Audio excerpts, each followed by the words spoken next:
Hare Krishna. Namaram Vishnu Padaya Krishna Prasthaya Bhutale Srimati Bhaktivedanta Swami iti namani. Namaste Saraswati Devi Gauravani Pacharine. Nivishesha Shunyavadi Praskachante Shatarane. Vanchakalpatrubhyasya kripa sindhuvya vacha patitanam pavanebhyo Vaishnavebhyo namo namaha.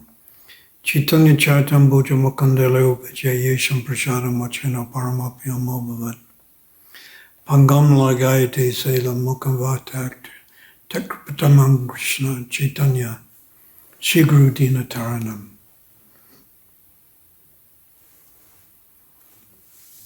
I've been asked to speak on this auspicious day. We're celebrating the appearance day of my senior exalted godbrother, Srila Bhakti True Maharaj. So actually I'm going to read his offering, Srila Bhakti True Maharaj's offering, which was printed in the 2010 Tributes book. I found it very enlivening and very wonderful. But first, my obeisances to Srila Bhakti True Maharaj. Namaram Vishnu Padaya Krishna Prasthaya Bhutale Srimati Bhakti True Maharaj iti namani. Just a little context. I first met Srila Bhakti True Maharaj when I was a member of the 50 Men Committee who were attempting to reorganize the GBC at the end of the zonal Acharya system. So that would have been 1987. So I met him then. After that, those meetings in Mayapur, I went to Vrindavan, and he also gave a talk. And after his talk, I thanked him, invited him to South Africa. It was in the guest house. I even remember it was in the guest house at the Krishna Balam Temple in Vrindavan. So that would have been 1987.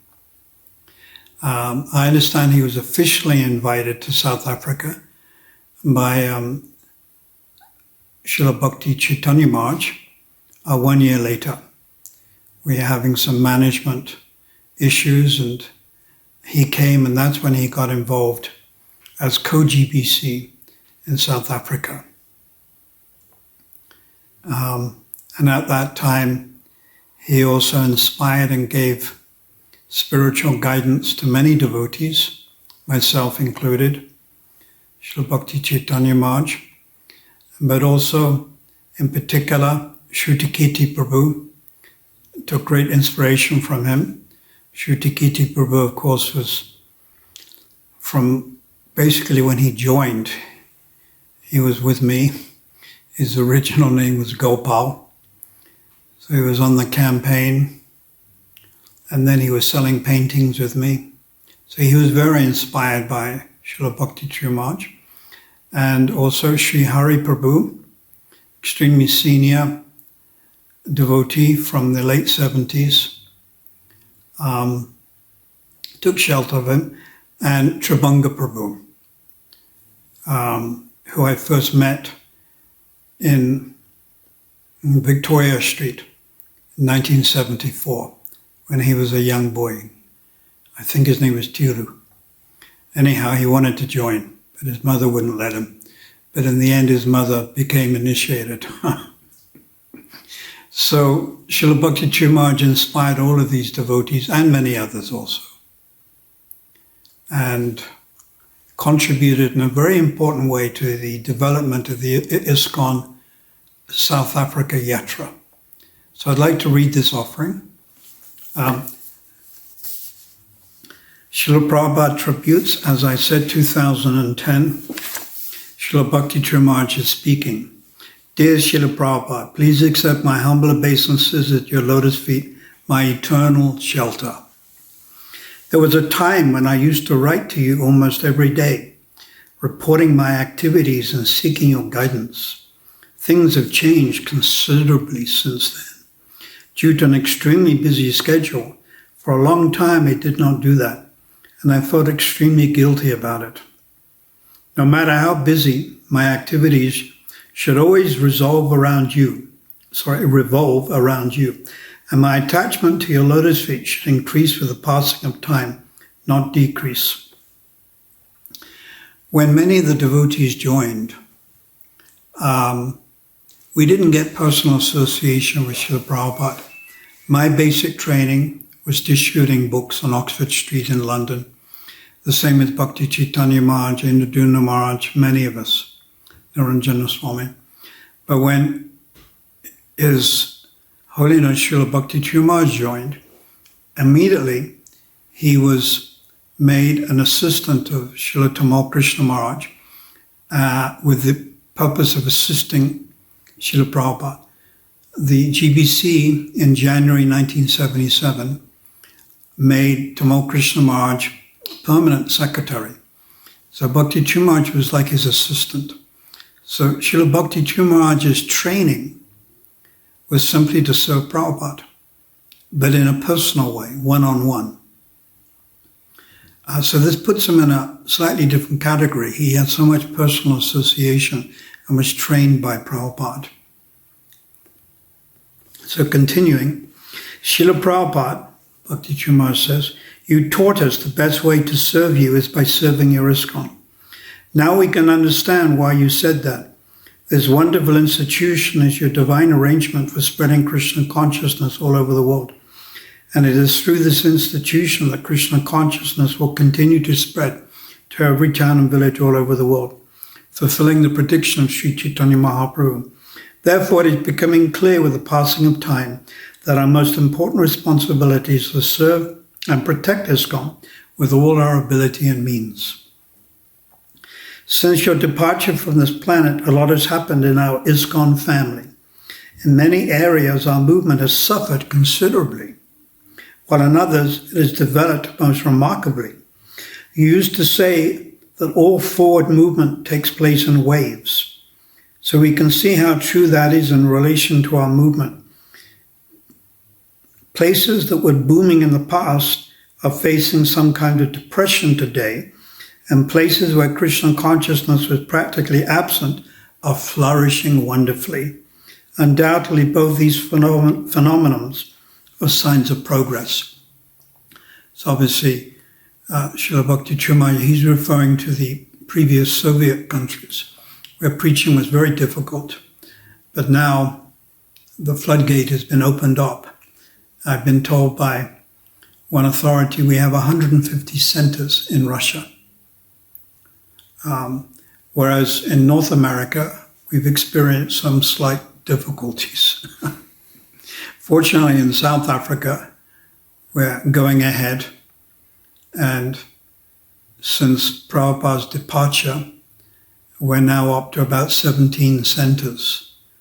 So we're going forward quite nicely. Continuing now with Bhakti Maharaj's offering. You mentioned that after an acharya leaves the planet, there is bound to be a crisis.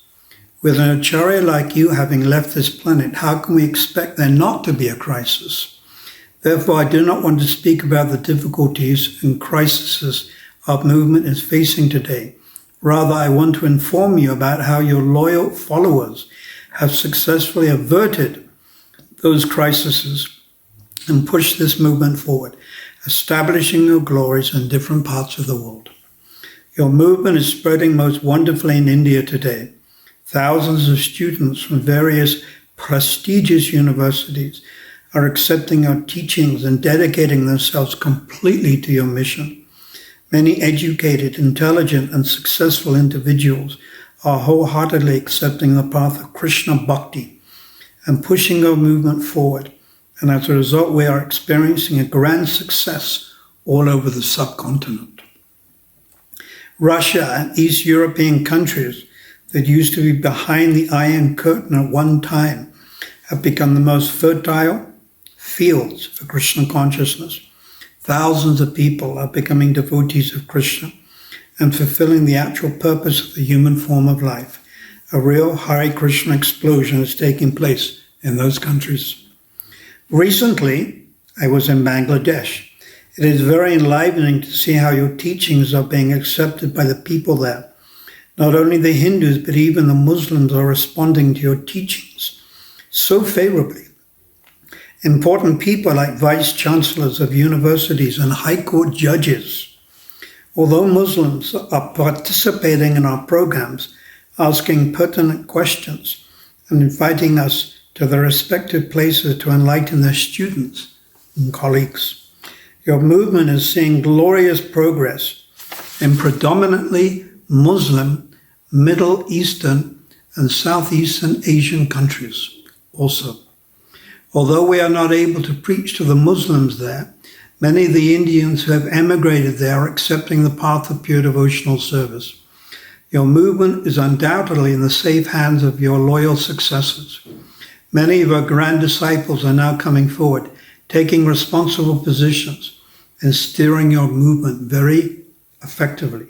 Some of them have become GPCs. Some have accepted the renounced order of life, and some are assuming the role of spiritual master.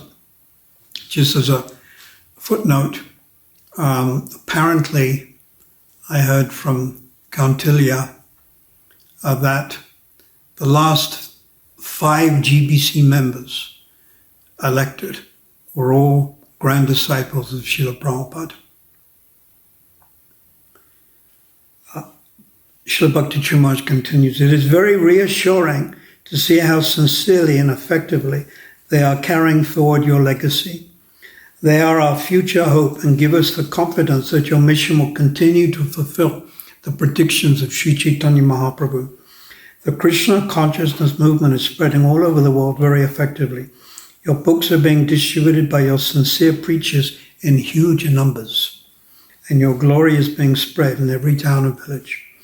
Srila Prabhupada, please bless me that I can become an effective instrument in this wonderful mission you have established.